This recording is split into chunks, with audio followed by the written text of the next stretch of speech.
The funeral was held on a somber Saturday under a gray, heavy sky. Hundreds gathered to pay their respects. Neighbors, classmates, veterans, Marines in uniform, even strangers who had read Michael's story in the paper.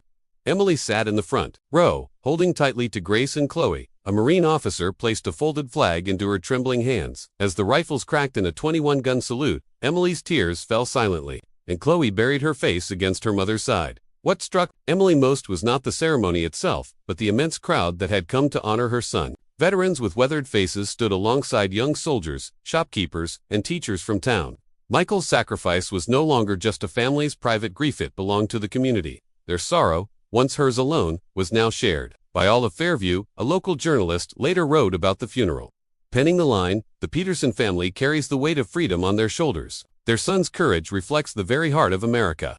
That article spread far beyond their small town, catching the attention of Washington, D.C. A few weeks later, a letter arrived bearing the presidential seal. Emily's hands shook as she opened it. It was from President Donald Trump himself. He expressed his condolences, spoke of Michael's bravery and sacrifice, and ended with words that stunned her. "Families like yours remind us what America stands for. I want to meet you, if you'll allow it." Emily sat in silence, staring at the letter. The President of the United States wanted to meet them. Why? She gathered Grace and Chloe at the kitchen table, placing the letter in front of them. Grace, now 17, read it aloud, her eyes widening. "Mom, he wants to meet us." The President. Emily nodded slowly. "Yes, but I'm not sure if we should go." Chloe tilted her head. "Why not? Michael would want people to remember him." Grace crossed her arms. "It feels political, Mom. What if he just wants a photo opportunity? What if it isn't about Michael at all?" Emily sighed. "I've thought about that, sweetheart, but maybe it is about Michael. Maybe it's about honoring his memory." The family debated for hours. Grace feared exploitation. Chloe saw the invitation as an honor. Emily, torn between them, prayed for guidance. That night, she sat by Michael's framed photograph in his Marine uniform and whispered, "What would you want, son?" In her heart, she felt an answer go. Not for politics, not for recognition, but to keep Michael's story alive. The following morning, Emily picked up her pen and wrote back to the White House, "We accept your invitation." Little did she know, this decision would set in motion something that would test not just her strength, but the president's as well. The Petersons boarded a plane to Washington, D.C. It was Chloe's very first flight, and she pressed her face to the window, marveling at the clouds. Grace, on the other hand, remained quiet and tense, skeptical of what awaited them. Emily held both their hands as the plane descended. Upon arriving at the White House, Secret Service agents guided them through grand, echoing halls. Chloe whispered in awe, "It's like a castle." Grace, arms folded, stayed cautious and reserved. Finally, the doors opened, and in walked Donald Trump, not with pomp or ceremony, but with a solemn expression. He extended his hand. "Mrs. Peterson, I'm honored you're here." Emily shook his hand, her voice unsteady. "Thank you, Mr. President. My son believed in this country." Trump turned to Grace and Chloe, softening his tone. "And I believe in his sacrifice. You carry his legacy now." Chloe, with the disarming honesty only a child can bring, asked, "Do you miss people too, like we miss Michael?" The President paused, visibly moved. "Yes," he said softly. "I've lost friends. I think of them often. Loss never leaves you. It changes you." For the first time, Grace's guarded expression softened. Maybe this meeting wasn't just politics. Maybe it was about something deeper, something human. But Emily had not yet voiced the request that weighed on her heart, the one she had carried since the funeral. Sitting across from the President in the Oval Office, she steadied her trembling hands. "Mr. President," she began, her voice quivering, "my son Michael gave his life for this country, but I don't want him remembered as just another name on a stone." Trump leaned forward, listening intently. "What do you want, Mrs. Peterson?" Her eyes filled with tears.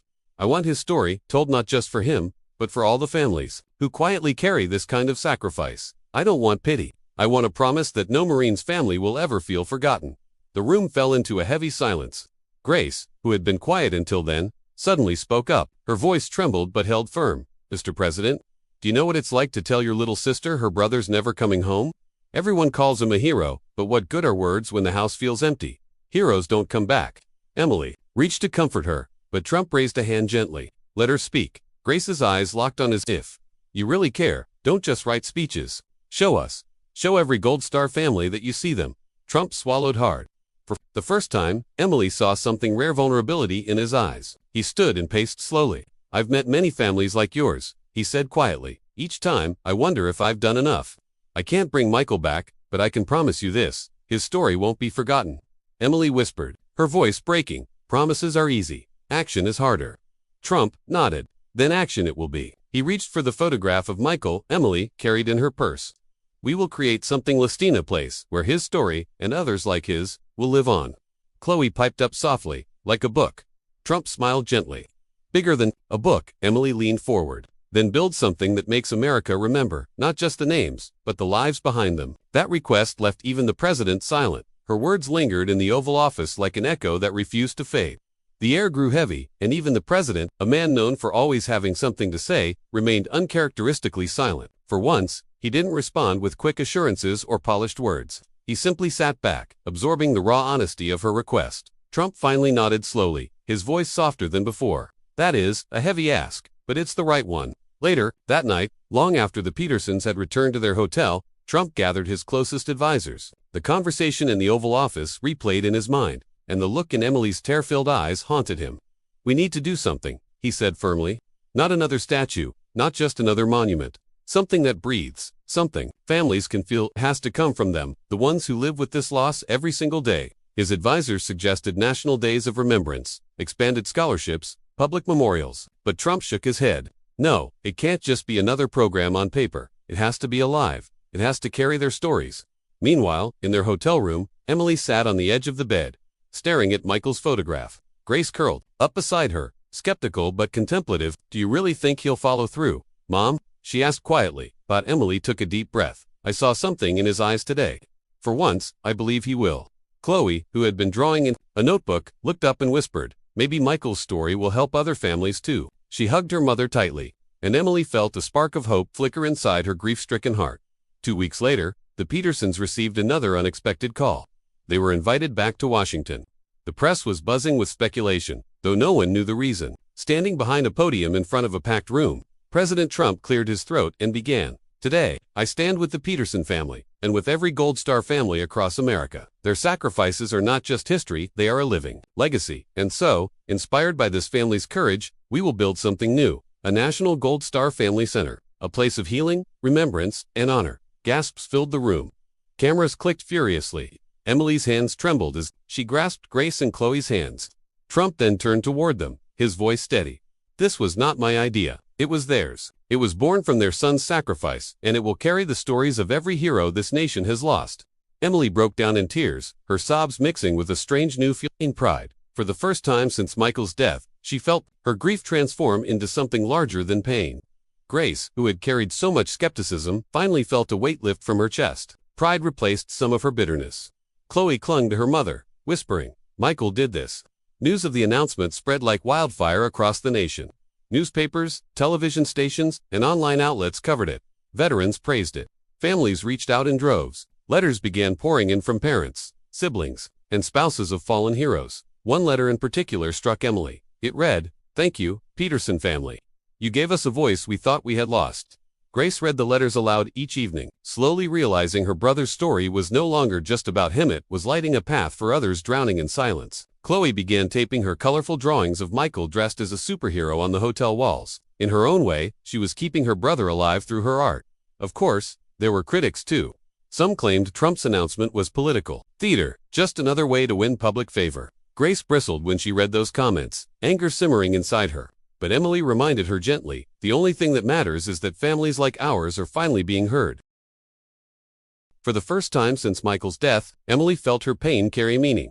A few weeks later, the Petersons were invited to Arlington National Cemetery with the president. Together, they walked among the endless rows of white headstones, each marking a story of sacrifice. Emily knelt at Michael's grave, placing fresh flowers on the stone. Chloe lowered herself to the ground beside her, whispering softly, I miss you, Michael. Grace stood silently behind them, tears streaming freely. Trump removed his hat, standing quietly a few steps away. He didn't speak at first, allowing the silence of Arlington to speak for itself. After a long pause, he said quietly, It's one thing to lead a country. It's another to stand among the true leaders, the ones who gave everything. Emily turned her tear-streaked face toward him and whispered, Thank you for being here. Trump nodded solemnly. No, thanks needed. I'm just honored to walk with you. That moment, quiet and unpublicized, left an impression on all of them. Back home, Grace began pouring her emotions into writing. She penned poems, journal entries, and essays about her brother's life and sacrifice. Her English teacher secretly submitted one of her essays to a national contest. To everyone's astonishment, Grace won first place. Her essay, titled My Brother, the Hero I Lost, but the World Gained, spread across the country. Newspapers published it, and people on social media shared it thousands of times. Emily read it through tears, whispering, "Michael would be so proud of you." Trump himself called Grace personally. "Your words move people," he told her. "Don't stop writing." While Grace found healing through words, Chloe struggled differently. At night, she often cried quietly, clutching Michael's old cap against her chest. One evening, she asked Emily, "Mom, do you think Michael can see us?" Emily hugged her tightly. "Yes, sweetheart. I believe he's watching and I know he's proud of his little sister." At school, Chloe shared Michael's story during show and tell. Her classmates listened silently. When she finished, one boy leaned over and whispered, "Your brother's my hero too." For Chloe, that simple moment mattered more than headlines or ceremonies. It reminded her that Michael's life wasn't gone, it was living in the hearts of others. Months later, the Petersons were invited to the groundbreaking of the Gold Star Family Center. Shovels lined the soil as cameras flashed and families gathered. Emily, tears in her eyes, turned to earth beside Trump. Grace held Chloe's hand, whispering, "This is for Michael." Trump addressed the crowd briefly. "This center does not belong to me or to Washington. It belongs to the families. It will be built by your courage, by your stories, by your sacrifices." Emily added, her voice breaking, "Michael's sacrifice. Lives on not in sorrow, but in purpose." The applause that followed was long and heartfelt. For the first time, grief and pride walked hand in hand. The Petersons soon became a symbol of resilience. Families from across the country reached out, traveling to meet them, sharing their own stories of loss. Emily listened, prayed, and cried. With them, Grace began reading her essay at public events, inspiring other teenagers. Chloe painted pictures of angels in uniform, gifting them to children who had also lost siblings. Something unexpected began to happen.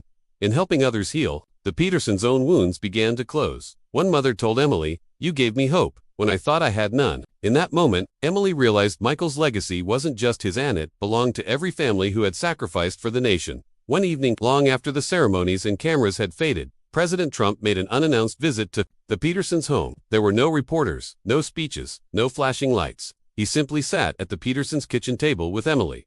"I wanted to see you," he said, "not as president, but as a father. I think about Michael often." Emily nodded, her voice low. "Thank you. That means more than you know." Grace offered him a cup of tea, and Chloe eagerly showed him her drawings. For a brief, rare moment, the man sitting in their kitchen wasn't the President of the United States. He was just another person sharing in their grief and love. When he left, Emily whispered to her daughters, "He really does care." Grace's graduation day came with skies so clear it felt like a blessing. The girl who once carried the weight of loss now walked proudly across the stage, her cap and gown crisp against the sunlight. Emily clapped the loudest tears of pride. In her eyes, Grace wasn't just graduating. She was stepping into a future her father would have been proud of.